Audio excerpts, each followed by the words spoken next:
Bien, amigos, de nuevo, gracias por acompañarme en estos temas, en este proceso de temas.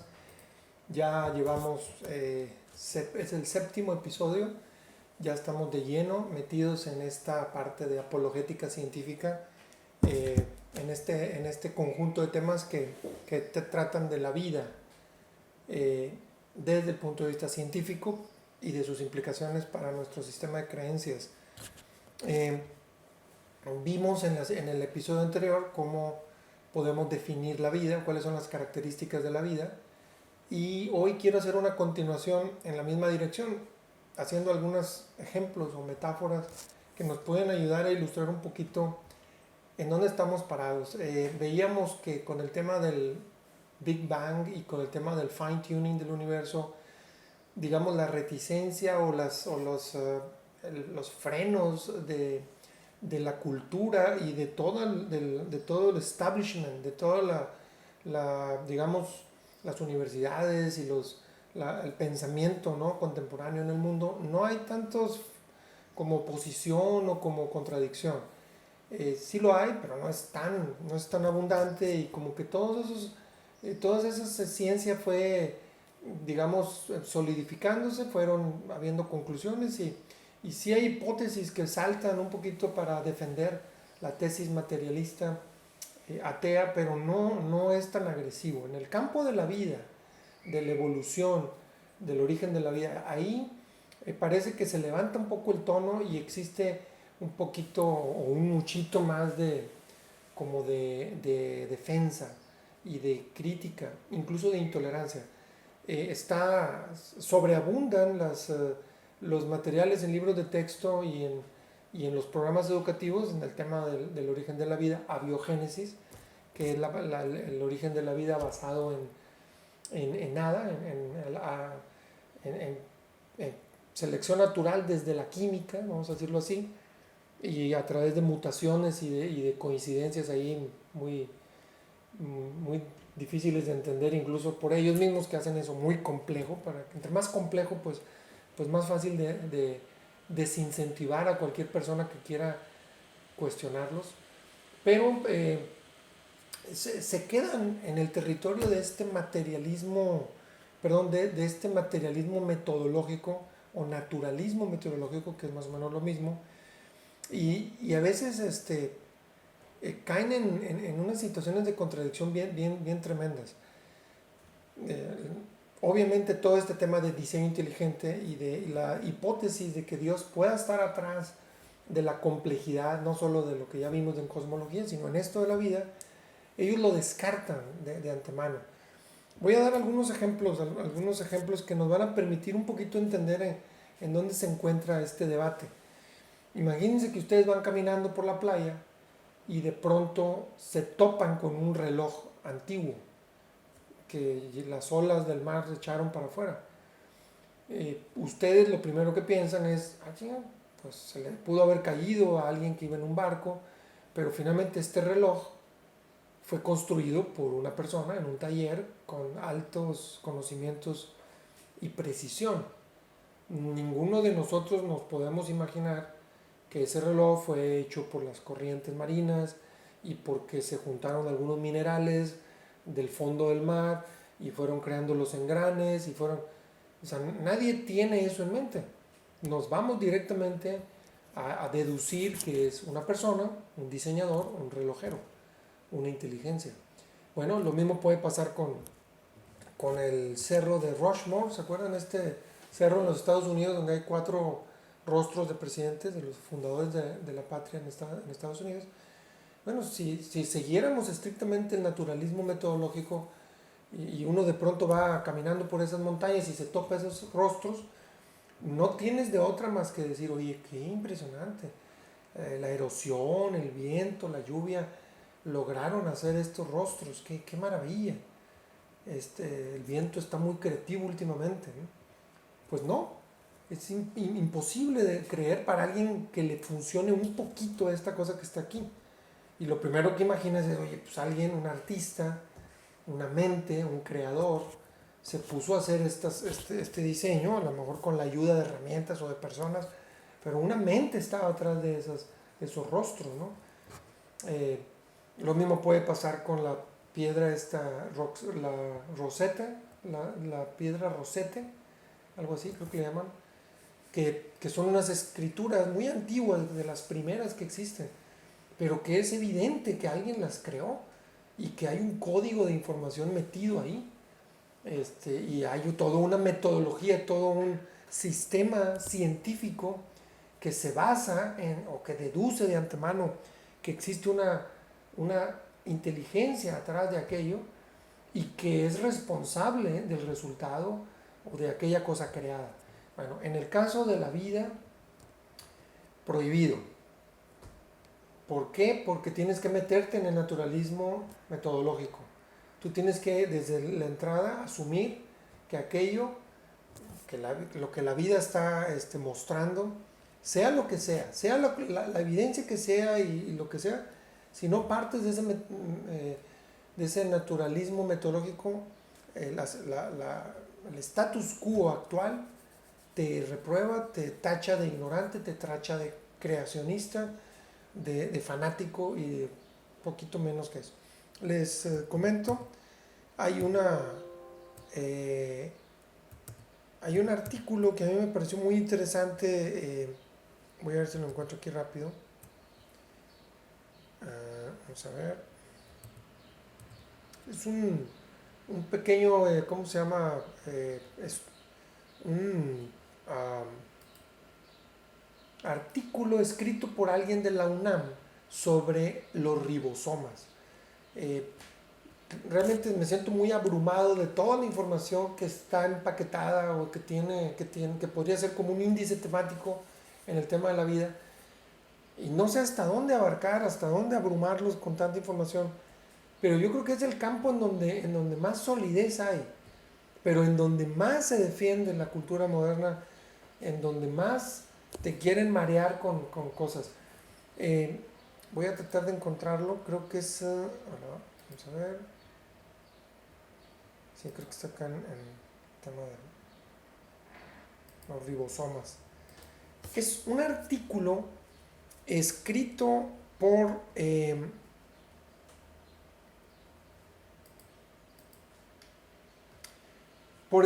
una persona del Departamento de Bioquímica de la UNAM. Y es una especie como de abstract que hace un resumen y describe un poquito lo que el ribosoma nos enseña de su estructura. Dicho sea de paso, es un tema para hablar aquí 40 minutos, bueno, lo que sea. Y es sorprendente. En el 2009, un trío de científicos encabezado por un amigo, creo que es hindú, dedujo a través de una tecnología muy sofisticada de congelación de los cristales, no sé qué rollo, y lograron entender cómo es el ribosoma, que es complejísimo, aparte de que tiene varias partes y de que es una impresora en 3D de materia que parte de la información del ARN en este caso y que permite imprimir proteínas, y cuando digo imprimir lo digo literalmente, en 4 dimensiones, no en 3. Es decir, en 4 dimensiones, en 4 formas de acomodarse para que esta nueva proteína, que no es otra cosa que una nanomáquina, una enzima, pueda desarrollar la función para la que fue hecha. Bueno, no quiero entrar en ese tema, lo que quiero es leerles literalmente cómo es que ella empieza su abstract o su resumen.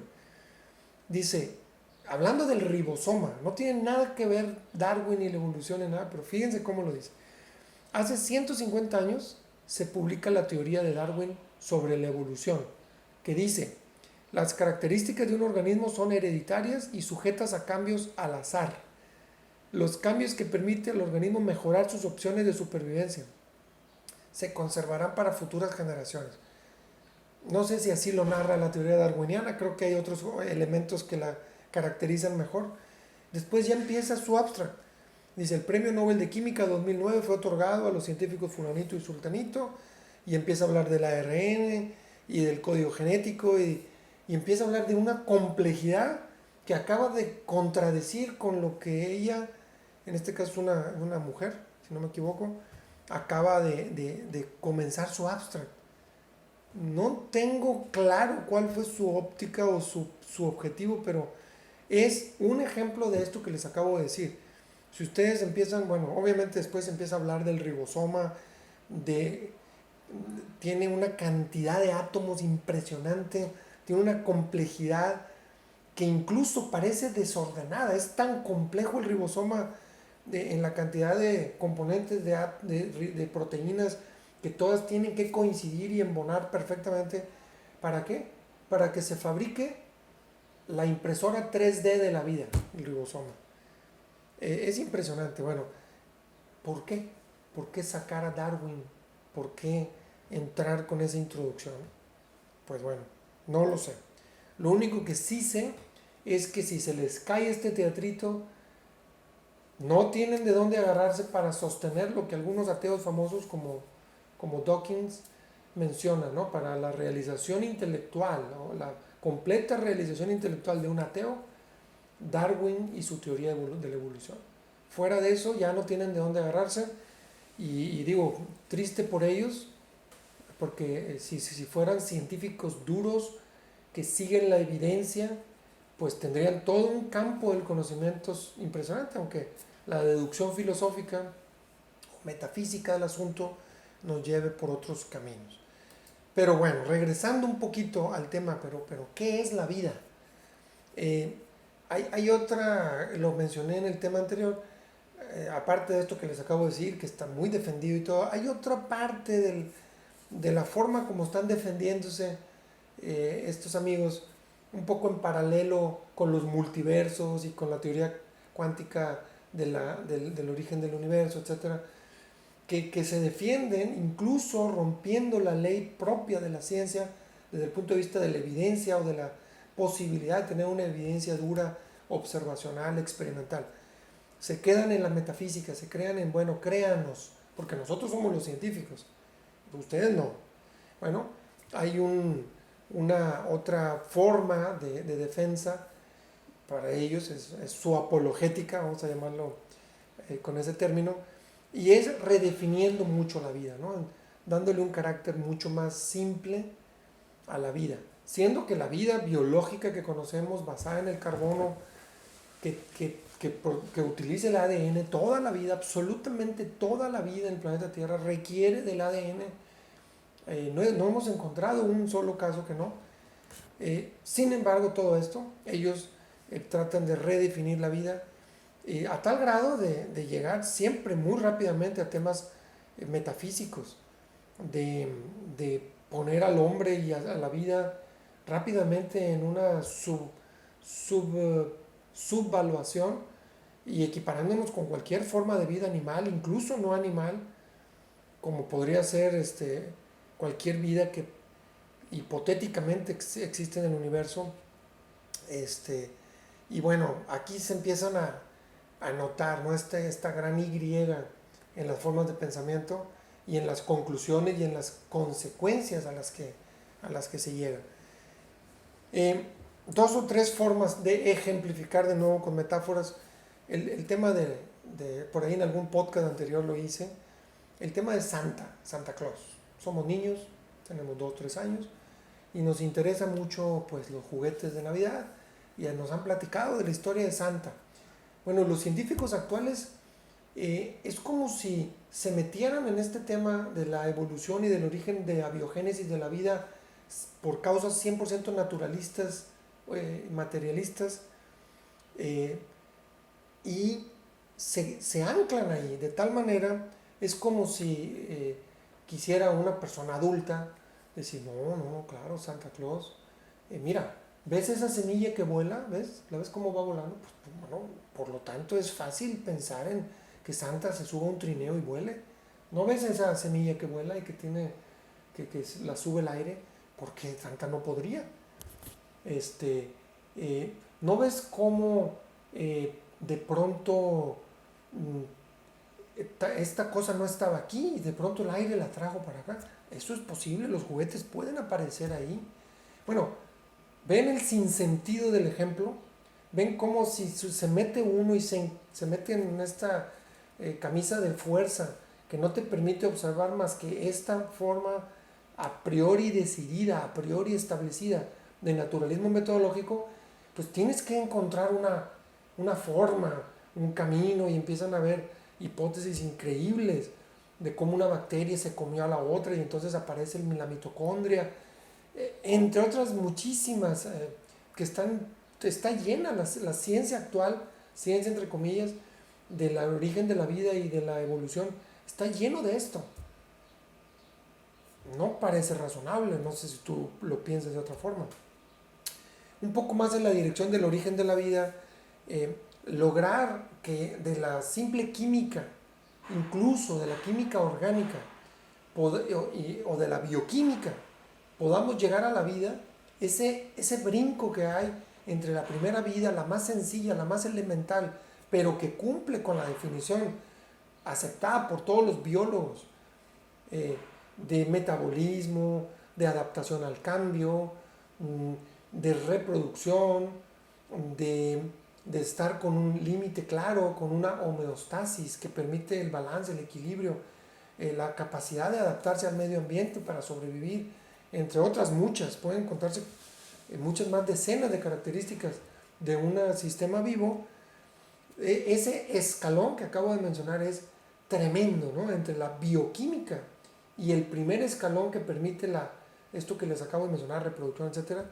Es como si quisiéramos hacer una torre con algunas piezas de difícil equilibrio, vamos a pensar en dominó, una torrecita, ¿verdad? Como si el azar, las fuerzas ciegas de la naturaleza que nadie entiende, espero se haya escuchado, tenía el micrófono un poco lejos, pero bueno, estuvieran acumulando estas coincidencias, no de una, dos, ni de 10, 20, sino de miles, porque para formar una sola molécula, una sola proteína, requieres a veces una cantidad de información impresionante. Entonces, es una coincidencia de equilibrio entre una pieza y otra, que si por alguna razón se cae, la naturaleza se las ingenia para volverla a hacer igual. En el tiempo limitadísimo que tenemos de 13.800 millones de años, parece mucho, pero no lo es.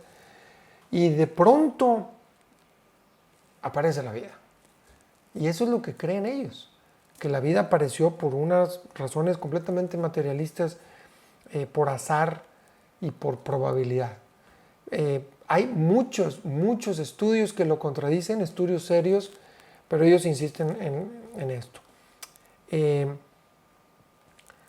Obviamente la realidad es la realidad y no la podemos cambiar, y la vida es complejísima. Yo te invito a ver animaciones de cómo funciona esta fábrica de proteínas, o cómo es que la molécula del ADN está doblada y plegada en los genes, y cómo es que se desdobla, cómo es que hay una cantidad de información contenida ahí que ya empezamos a entender mejor, que antes llamábamos junk DNA o basura del DNA, y que ahora empezamos a entender que todo el DNA tiene una utilidad y una aplicación. Empezamos a observar las nanomáquinas de la célula, el orden increíble, cómo se comunica al interior de la célula, todos los procesos, incluso entre las células y entre los tejidos y entre los órganos, que va mucho más allá del mismo ADN, que cómo es que haya procesos de comunicación, de intercambio de información que no pasan por la conciencia del ser vivo, sino que están ahí, y que la complejidad es tan grande que ni siquiera podemos comprenderlo. Estamos apenas entendiendo algunas de estas cosas. Obviamente, pues, en el entendido de que la vida es súper diversa y que cada aspecto, cada novedad de la vida requiere un cúmulo de nueva información, codificada y no codificada también, porque ya entendemos que la vida tiene muchos más niveles de información que no solo implican al ADN, que esto rompe, con un solo de estos renglones, rompe toda la teoría neodarwiniana. En fin, quise hacer este capítulo un poquito más en la línea de ejemplos, de metáforas, de ver lo irracional que es esto en donde estamos parados, y que tus hijos están recibiendo como dogma de fe en la escuela. Ahí en la escuela le están enseñando todo esto, todo el tema darwiniano, todo el tema de abiogénesis, con el tema de los experimentos de Oparin, más o menos en los mismos años que fue el descubrimiento del ADN, por ahí en 1950 y tantos, o el otro amigo que logra crear un aminoácido por un proceso ahí químico, y todo el mundo cree que por eso ya hay que creer en la biogénesis. Yo te recomiendo mucho la serie de episodios en YouTube del señor James Tour. James Tour contesta un videíto que saca un amigo ahí que se llama Profesor Dave. Es un tema de divulgación científica, él es profesor, etc. Y él pone la biogénesis, que es la creación de la vida a través de simples procesos químicos, como algo trivial, como algo sencillo y como dogma de fe, como si fuera ciencia dura. Y James Tour, bueno, también criticando en gran parte a priori al amigo James Tour. Luego James Tour hace 10 videos, no me acuerdo si fueron más, hablando de cada punto de este amigo que está por ahí, el profesor Dave, sobre la biogénesis, refutando con ciencia dura, con artículos, con datos que te harán explotar la mente si tienes la paciencia de verlos, y en donde te puede quedar mucho más claro de qué nivel de complejidad estamos hablando en un organismo vivo, el más simple, el que tú quieras, pero que sea vida biológica, basada en el carbono, que es la única que tenemos, y basada en el ADN, y podrás entender un poco en dónde está parada ahorita el status quo del sinsentido que nos toca vivir. Y bueno, empieza uno a dudar de lo que para muchos es la ciencia, el status quo. Los científicos dicen, ay Dios. Bueno, aquí dejo por ahora este capítulo, llevo 22 minutos hablando. Voy a seguir en el tema de la vida hablando de cosas más específicas, por ejemplo, de la proteína, propiamente del ADN y de la cantidad de información que posee, de moléculas, nanomoléculas o nanomáquinas moleculares, que son conceptos que cualquiera de ellos, el que agarre uno, destruye de manera total la hipótesis neodarwiniana. Sin embargo, sigue ahí parada como si fuera lo único. Y es algo pues lamentable y triste. Ya empiezan a haber algunos signos de esperanza, de cambio, pero por lo pronto sí deja a uno completamente desanimado de creerle a la ciencia cuando ellos la venden como tal, ¿no? Los científicos hablan, dicen. El libro de texto ya debieron haber sido corregidos o por lo menos en las nuevas ediciones desmentidos. Pues no, incluso en nuestras escuelas privadas, en las escuelas que podríamos hablar de donde hay gente que no tiene necesidad de creerle a esta tesis del materialismo metodológico, pues ahí está lleno de estas falacias, de estas mentiras, de estas estupideces. Aquí lo dejo, no quiero parecer rudo, pero la verdad es de que sí le da a uno mucha rabia, mucho enojo de haber sido bombardeado con tantas mentiras por tanto tiempo y que nadie tenga la valentía de decir, hey, te abre los ojos, lee más, atrévete a cuestionarlo. Está mal. Independientemente a dónde nos lleve la evidencia, independientemente de la conclusión metafísica a la que quieras llegar o no, la evidencia es la evidencia, la realidad es la realidad. No podemos, por razones de filosofía de la ciencia o por razones de tradición, quedarnos cortos con eso. Bueno, hay mucho más, es un tema apasionante, es un tema que a mí me gusta mucho y que es un tema clave, fundamental, para unir el cabo que sigue, y es regresar a la pirámide de creencias que pueden estar ahí a la venta, el mapa con el que queremos navegar nuestra existencia por esta tierra, por este universo, y que conecta. Y por eso quiero que tengas muy claro esta parte, ¿no? La vida conecta muy bien con la propuesta que podrá estar más adelante, que será otra parte de temas, otro grupo de temas, y que ya podemos regresar a la parte filosófica y de propuesta religiosa. Seguimos en tema de ciencia, no nos hemos salido, todos estos datos que te he dado son de ciencia. No estoy inventando nada, no hay creencia. Es dura la ciencia. El ribosoma, cómo se forma, la probabilidad de que se forme al azar, las proteínas, el tema ADN, la vida y la información que contiene. Ciencia dura. No hay nada de creencia, es ciencia dura. ¿A dónde nos lleve? Bueno, es otra historia. Gracias por tu atención y nos vemos en el próximo capítulo. Te deseo mucho éxito, mucha suerte. Cuídate. Hasta la próxima.